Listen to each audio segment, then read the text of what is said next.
कृपया इस चैनल को सपोर्ट करने के लिए इस वीडियो को पूरा देखें और इस चैनल को सब्सक्राइब भी जरूर करें।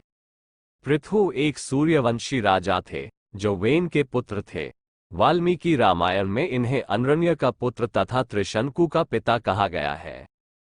ये भगवान विष्णु के अंशावतार थे। स्वयंभुव मनु के वंशज अंग नामक प्रजापति का विवाह मृत्यु की मानसी पुत्री सुनीता से हुआ था। वेन उनका पुत्र हुआ। सिंहासन पर बैठते ही उसने यज्ञ कर्मादि बंद कर दिए। त्रजोड़शियों ने मंत्रपूत कुशों से उसे मार डाला। सुनीता ने पुत्र का शव सुरक्षित रखा, जिसकी दाहिनी जंघा का मंथन करके त्रजोड़शियों ने एक नाटा और छोटा मुख वाला पुरुष उत्पन्न किया। उसने ब्राह्मणों से पूछा कि मैं क्या करूं? ब्राह्मणों ने बैठ कहा, इसलिए उसका नाम निषाद पड़ा। उस निषाद द्वारा वेन के सारे पाप कट गए। बाद में ब्राह्मणों ने वेन की भुजाओं का मंथन किया, जिसके फलस्वरूप स्त्री पुरुष का जोड़ा प्रकट हुआ। पुरुष का नाम पृथु तथा स्त्री का नाम अर्ची हुआ। अर्ची पृथु की पत्नी हुई। ये लक्ष्मी का अवतार थी। पृथु का राज्याभिषेक हुआ।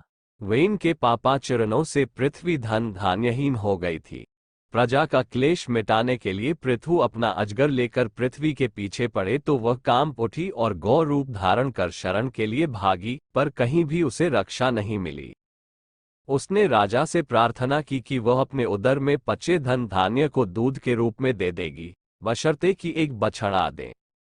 स्वयंभू मनु को बछड़ा बनाकर पृथ्वी दुही गई। अंत में राजा ने पृथ्वी को कन्या रूप में ग्रहण किया। पृथु बड़े धर्मात्मा एवं भगवत भक्त थे।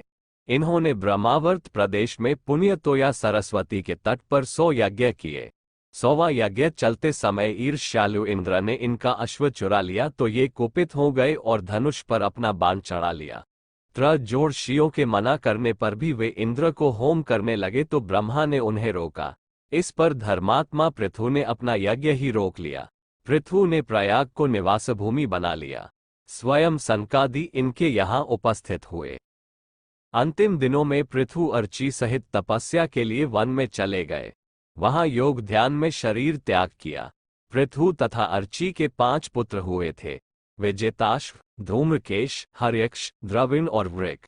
अर्ची पति की चिता पर चढ़कर सती हुई थी।